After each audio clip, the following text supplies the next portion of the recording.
To speak on the Firearms and Controls of Weapons Machetes Amendment Bill of 2024. In doing so, I'd like to acknowledge and commend the work of the Minister for Police, who is at the table, his office, the Department and Victoria Police for their respective work in bringing this bill to the Parliament. Acting Speaker, all Victorians deserve and have the right to feel safe in their homes, communities and workplaces. And as a government and indeed as a parliament, we should be working every day towards helping make Victoria a safer place that is free from violence, family violence, prejudice, hate, local crime and the fear of crime. Community safety is an essential part of our individual and collective well-being and is a critical pillar for supporting and fostering healthy and sustainable communities. And Speaker, we know that every day, in any weather and at any hour, our hard-working Victoria police officers are out there patrolling the front line, often putting themselves at risk to keep all of us in the community safe. And in that respect, I would particularly like to thank all of the members of Victoria Police and their families for their service they provide to the state, but particularly those from Fawkner Police Station and Brunswick Police Station who service my community. But that is also why that since 2014 we've continued to make record investments of more than $4.5 billion in Victoria Police to deliver Victorians the modern world-class policing services that they deserve. And this, thus far, has helped us deliver almost $1 billion towards new and upgraded police stations across the state, more than 3,600 additional police officers since 2014, including funding for an extra 502 police officers and 50 PSOs through the recent budget, $214 million in funding to roll out tasers to all frontline police officers and PSOs, ensuring they have non-lethal tools at their disposal to respond to violent and dynamic offenders. Significant investments and initiatives towards crime prevention and early intervention initiatives have also been provided, which I'll touch on shortly. And Acting Speaker, the latest crime statistics show that these investments have been playing a role in stabilising the offence rate following a period of lower crime rates. While more people were at home during the height of the pandemic, with the offence rate now remaining below 2019 levels. In my community of Marybeck, crime agency statistics show that the criminal incident rate per 100,000 population remains lower than pre-pandemic levels, with a rate of 5,995 in 2019, and as of September 2023, experiencing an even lower rate of 5,472. In terms of total criminal incidents for Marybeck, in 2019 it was 10,752, and in 2023, as of September, it was recorded at 9,989. However, of course, notwithstanding these investments, we know we can always keep doing more to keep our community safe, particularly when it comes to preventing dangerous weapons from coming into the hands of potentially dangerous people, including through the reforms and measures contained in this very bill. In this respect, Acting Speaker, I draw the House's attention to the IBAC ministerial report pursuant to the Firearms Act of 1996 that was tabled in this House in November of 23. Acting Speaker, firearms prohibition orders were introduced in Victoria in May 2018, and the scheme operates together with existing prohibited persons scheme to protect the community and reduce firearm-related crime by targeting those that possess, use or carry firearms for unlawful purposes. Upon the scheme's introduction, the Chief Commissioner referred to it as a game changer in Victoria Police's continued efforts to disrupt organised crime in particular. And since its inception, the police have issued over 2,200 FPOs to violent offenders, serious youth offenders, outlaw motorcycle gangs, crime groups and counter-terrorism persons of interest. However, IBAC's review and report on the measures identified a number of variables that may impact Victoria Police's timely and efficient serving of an FPO to the FPO subject. Whilst IBAC accepted that the reasons for the delay in service of an FPO can be justified in certain circumstances, IBAC also observed that the service of an FPO must be given priority for Victoria Police, because an FPO is made on the basis of an affirmative conclusion by the Chief Commissioner that there is a serious risk posed that the FPO subject will become into possession of a firearm in circumstances where the firearm may endanger public peace and safety.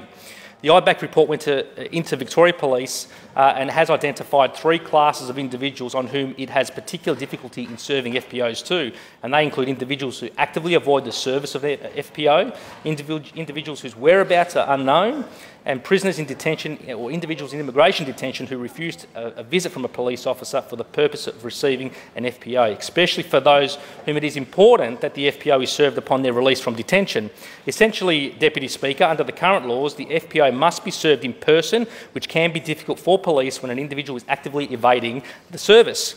That is why this House has introduced amendments to the Firearms Act of 1996 to support Victoria Police maintaining community safety by expanding police powers in relation to serving these firearm prohibition orders.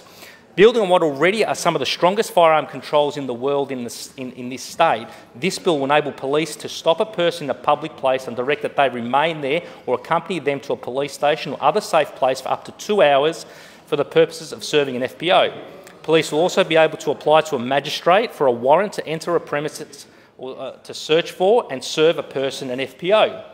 Where an individual in detention has declined a visit by a police officer, police will also be able to serve an FPO on that person by registered post. These changes are what police have told us they need. They've asked for them, Deputy Speaker, to ensure that this game-changing scheme continues to provide police with the powers they need to keep our community safe. This bill also includes safeguards so that additional powers to serve FPOs on an individual are exercised only when necessary and never as a first resort, and not merely because it is more convenient for police. Following consultation with the Attorney General and other legal stakeholders, the bill will also require the Chief Commissioner to report as separate information any power or duty exercised against an individual under the age of 18 years old, which is authorised only in exceptional circumstances. This additional reporting obligation will ensure the government maintains appropriate and proportionate visibility of these powers and that the safeguards are working as intended. And additionally, of course, Deputy Speaker, the bill also contains an amendment to the Control of Weapons Act of 1990 to clarify that a machete is a knife and therefore a controlled weapon for the purposes of the Act. By clarifying the definition of a controlled weapon, the legal status of machetes will be absolutely clear. They cannot be possessed, carried or used without lawful exercise or sold to anyone under the age of 18 years of age. And by clarifying to traders that machetes are controlled weapons and ensuring proof of age must be checked before the sale to make sure machetes don't end up in the hands of young people, whilst making an appropriate distinction for farmers and others who do have legitimate uses to use one.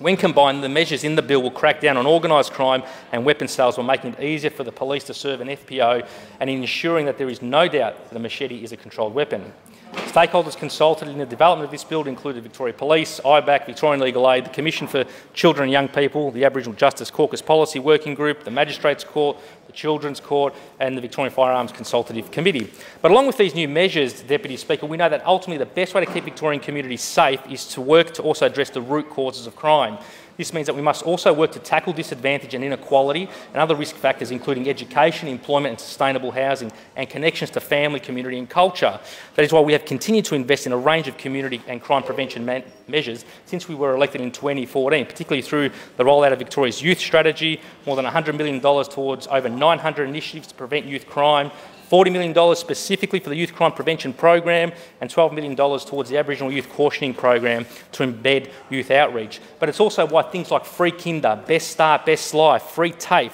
the big build and apprenticeship pathways, upgrading every primary and secondary school, the big housing build, community, social and affordable housing, building better local sporting facilities, active kids sport vouchers, all these things and more play such a vitally important role in making our communities safe in the future. Because while stronger powers through this bill are critical to keeping our communities safe today and tomorrow, it will be these lasting legacy investments that will stand the test of time for a safer community down the track. And Deputy Speaker, it was advocacy around youth issues and youth affairs that very much got me interested in public policy and youth issues. Because as a young person growing up in Coburg, along with the then Jeff Kennett's decision to close around a dozen schools in my community, how did that turn out for youth justice? It was the fact that my community also didn't have a dedicated multi-purpose council-run youth facility that sparked my advocacy. After getting involved in my local Youth Action Committee, we helped build a campaign which was then went on to become known as the Oxygen Youth Project, a project and campaign that was all about building breathing spaces for young faces. And ultimately, we went on to successfully open a hub in 2013, and we just celebrated the 10-year anniversary, actually, just recently with the Minister for Youth Justice, who attended the event too. I also visited Oxygen again on the 12th of August 2023 with the Minister for Youth and to meet with the local youth ambassadors to commend them on their ongoing work, including Shireen, Natalia, Shiam, Mina, Henry, Marley and Naeem. And Oxygen legacy also will stand the test of time because the Y in Oxygen represents the legacy of Gen Y to future generations that are provided through the services of that hub. There's so many other organisations in my community I'd also like to acknowledge too. I've done a lot of work closely with Les 20 Men over the years to establish Oxygen, but also Youth Activating Youth that was established in 2014 by local leaders Ali Ahmed and Ahmed Hassan. Ahmed actually was the Victorian Australian of the Year a couple of years ago and still does tremendous work. Yay has supported over 15,000 young people through all of its respective programs and placed 450 young people into jobs. I'd like to commend Youth Projects, including Melanie Raymond, Monica Gould, Ben Vasilio and all the staff there. I commend the bill. The member for Richmond. I move